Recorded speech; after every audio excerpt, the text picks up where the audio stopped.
Matthieu chapitre 24. Comme Jésus, sorti du temple, s'en allait, ses disciples s'approchèrent pour lui faire remarquer les constructions du temple. Prenant la parole, il leur dit: Vous voyez tout cela, n'est-ce pas? Je vous le dis en vérité, il n'y sera laissé pierre sur pierre qui ne soit renversée. Lorsqu'il se fut assis sur la montagne des Oliviers, ses disciples s'approchèrent de lui à part et dirent: Dites-nous quand ces choses arriveront et quel sera le signe de votre avènement et de la fin du monde.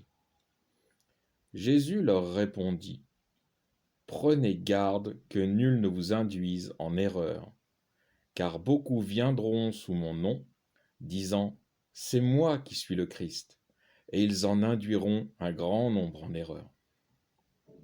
Jésus parle ici d'une chose primordiale pour les chrétiens, c'est le faux enseignement.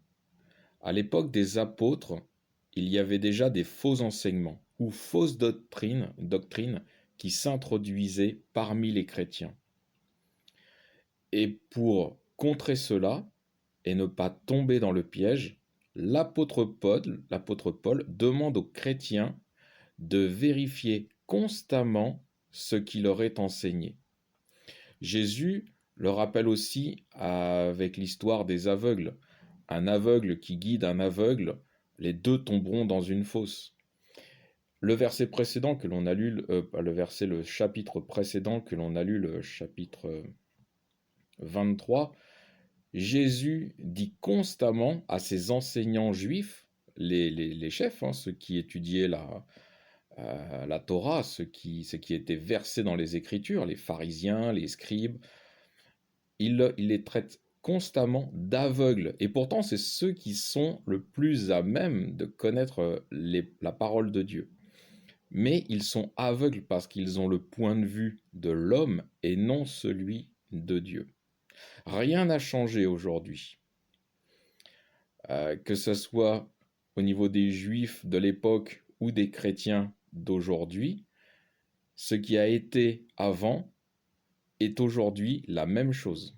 Donc prenons garde. Prenez votre Bible, priez Dieu, ouvrez votre cœur et lisez la Bible. L'issue, sinon, est catastrophique pour ceux qui n'écoutent pas les avertissements de Jésus. D'ailleurs, la fin du verset, le verset 5, nous dit: Ils en induiront un grand nombre en erreur. Je poursuis la lecture, verset 6. Vous aurez à entendre parler de guerre et de bruit de guerre. Voyez, n'en soyez pas troublés, car il faut que tout arrive. Mais ce n'est pas encore la fin. En effet, on se dressera nation contre nation, royaume contre royaume, et il y aura des pestes, des famines et des tremblements de terre par endroits. Tout cela est le commencement des douleurs.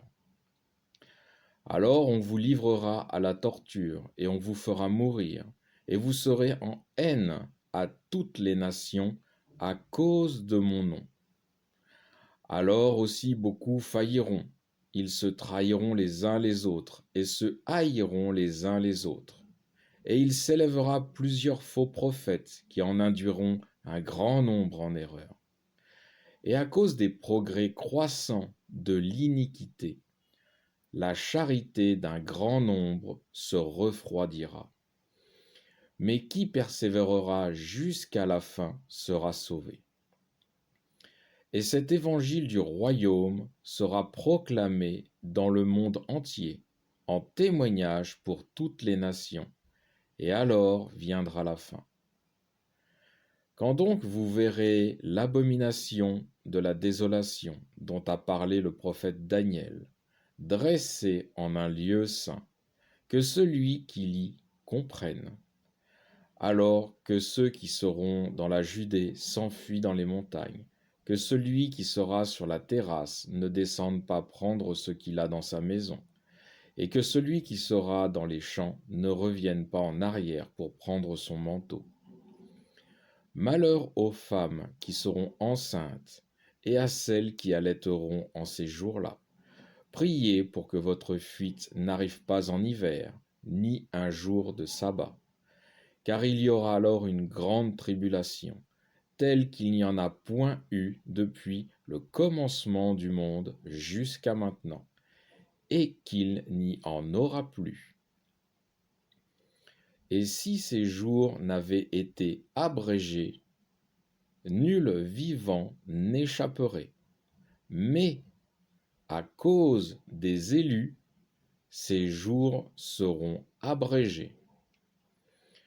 Alors, si quelqu'un vous dit « Voici le Christ ici ou là », ne le croyez point, car il s'élèvera de faux Christ et de faux prophètes, et ils feront de grands miracles et des prodiges jusqu'à induire en erreur, s'il se pouvait, les élus mêmes.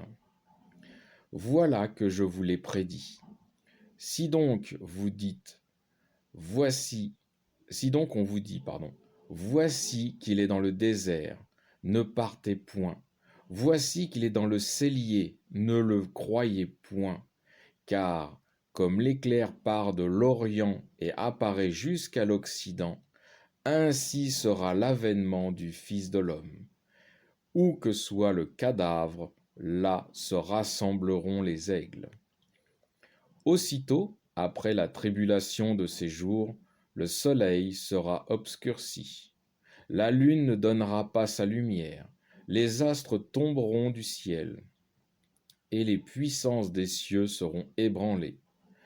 Alors apparaîtra dans le ciel le signe du Fils de l'homme, et alors toutes les tribus de la terre se lamenteront, et elles verront le Fils de l'homme venant sur les nuées du ciel avec grande puissance et gloire. Et il enverra ses anges avec la trompette retentissante, et ils rassembleront ses élus des quatre vents, depuis une extrémité des cieux jusqu'à l'autre. Du figuier apprenez cette comparaison. Dès que sa ramure devient tendre et que ses feuilles poussent, vous savez que l'été est proche.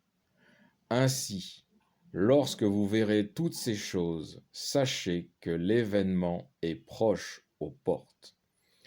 Je vous le dis en vérité, cette génération ne passera point que toutes ces choses ne soient arrivées.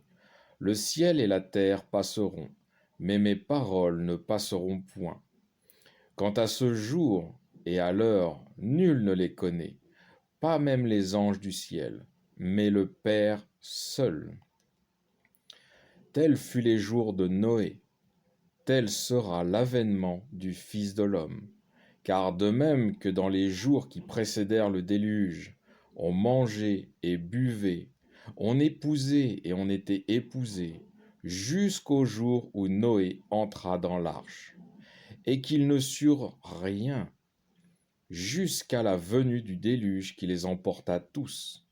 Ainsi sera aussi l'avènement du Fils de l'homme. Alors de deux hommes qui seront dans un champ, l'un sera pris, l'autre laissé. De deux femmes qui seront à moudre à la meule, l'une sera prise, l'autre laissée. Veillez donc, puisque vous ne savez pas quel jour votre Seigneur doit venir. Sachez-le bien, si le maître de maison savait à quelle veille le voleur doit venir, il veillerait et ne laisserait pas percer sa maison. Tenez-vous donc prêts, vous aussi, car c'est à l'heure que vous ne pensez pas que le Fils de l'homme viendra. Quelqu'un donc est-il le serviteur fidèle et prudent que le maître a établi sur les gens de sa maison pour leur donner la nourriture au temps voulu? Heureux ce serviteur que son maître, à son arrivée, trouvera agissant ainsi. En vérité, je vous le dis, il l'établira sur tous ses biens. Mais si c'est un méchant serviteur qui se dit en lui-même « Mon maître tarde », et qu'il se mette à battre ses compagnons de service, qu'ils mangent et boivent avec les ivrognes. Le maître de ce serviteur viendra au jour où il ne s'y attend pas, et à l'heure qu'il ne sait pas, et il le fendra en deux, et lui assignera pour lot celui des hypocrites. Là il y aura les pleurs et les grincements de dents. Fin du chapitre 24.